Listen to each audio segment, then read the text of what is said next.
Assalamualaikum warahmatullahi wabarakatuh.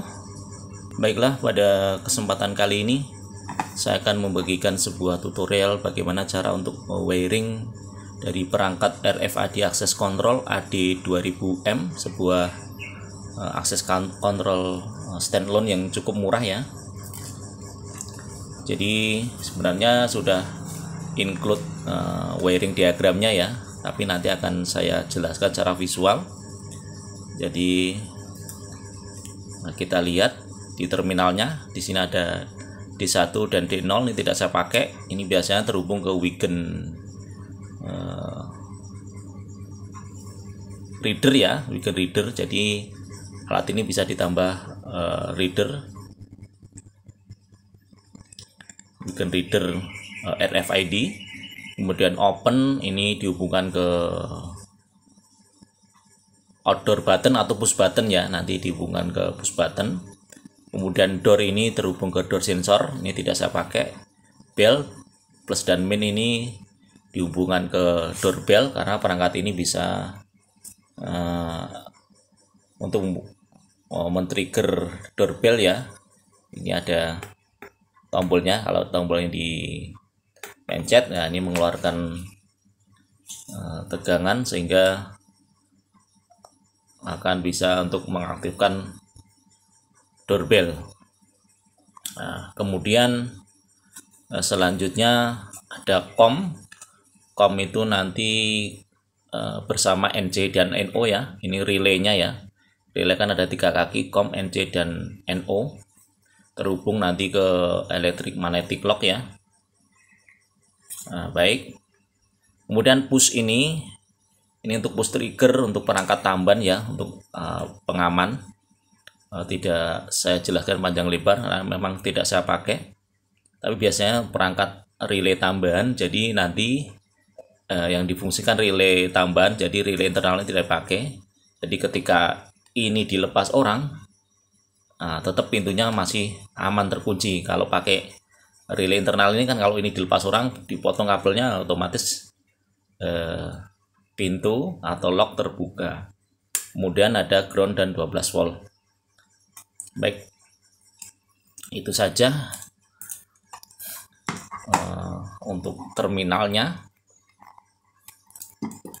Untuk kabelnya, jadi yang saya pakai cuman ground sama plus, kemudian push button sama bagian relay. Jadi relay itu ada 3, ada NC, COM, dan NO ya.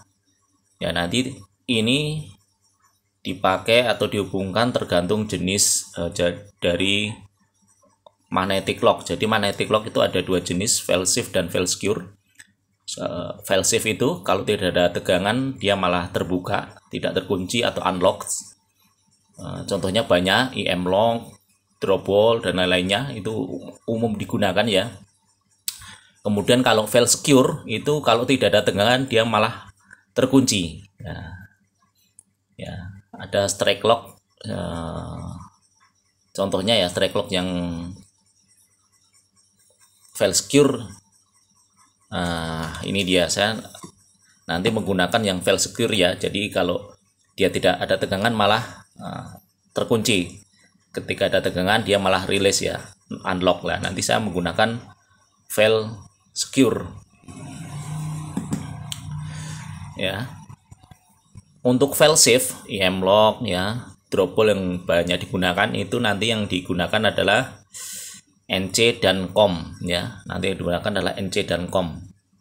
Itu untuk fail safe, IM lock, drop wall. Tapi kalau untuk fail secure itu yang digunakan adalah NO dan COM. Nah, nanti tergantung jenis magnetic locknya. Karena saya pakai fail secure, maka yang pakai saya nanti NC dan COM yang saya pakai, sedangkan NC tidak saya pakai. Oke, baiklah, kita pasang dulu langsung saja. Ini adaptor 12 volt DC saya. Baik, kita hubungkan yang plus dulu.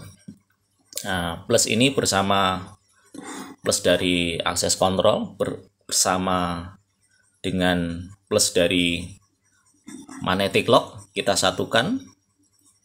Oke, Kemudian kita hubungkan ke plus catu daya, plus 12 volt dari catu daya. Oke, ini ya, ini sebenarnya bisa dibulak-balik ya sebenarnya. Yang di common itu plusnya atau groundnya terserah, tapi saya menggunakan plus saja. Yang langsung saya hubungkan ke catu daya.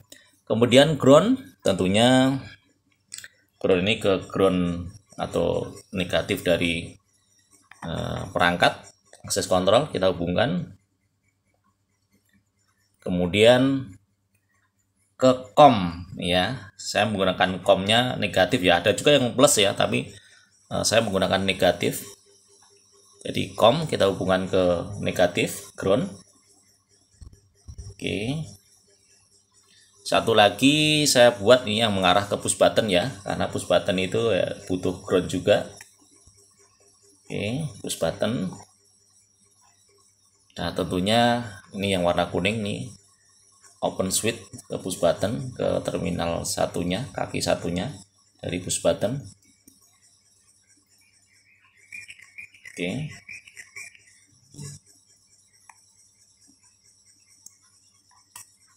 Oke, ini push buttonnya. Nah, tadi yang digunakan adalah NO karena saya menggunakan tipe file secure. Ya, ini tipenya adalah file secure. Saya menggunakan COM dan NO. COM-nya ke negatif. Nah, NO-nya dihubungkan ke negatif dari magnetic lock ya, seperti ini. Oke. Oke. Biasanya untuk akses door di perkantoran atau di rumah menggunakan M-lock itu yang digunakan COM dan NC, dan biasanya di sini ditambah break glass ya, bisa dipotong di sini atau di sini bisa salah satunya ya. Nah, nanti dihubungkan ke break glassnya itu. Biasanya tergantung juga jenis break glassnya, dia menggunakan ketika dipecah. Nah, itu tapi umumnya ketika dipecah yang terhubung adalah NC dan COM. Maka yang dihubungkan adalah NO dan COM untuk break glass ya. Tapi ini saya tidak punya, jadi saya cukup simpel ini saja. Baik, saya nyalakan dulu. Kita hubungkan ke 220. Baik, ini push button, coba kita pencet. Nah, oke. Ada tegangan, dia malah lock. Nah, ini tidak ada tegangan ya. Oke. Oke, push button berfungsi. Kemudian key tag-nya coba kita tap. Oke, berfungsi juga. Nah, ini file secure ya. Oke, jadi yang perlu diperhatikan adalah tipe dari magnetic lock, tapi umumnya menggunakan tipe fail safe ya, EM lock, drop ball. Jadi yang nanti yang digunakan bukan NO tapi satunya NC dan COM. Oke, pengabelannya seperti ini. Mudah-mudahan bisa bermanfaat. Jika ada pertanyaan nanti bisa di kolom komentar ya, akan saya jawab semampu saya. Dan untuk pemrograman AD 2000M ini akan saya jelaskan mungkin lain waktu ya, di video selanjutnya akan saya buatkan tentang cara untuk pemrograman dari AD 2000M RFID Access Control. Demikian, semoga bermanfaat. Wassalamualaikum warahmatullahi wabarakatuh.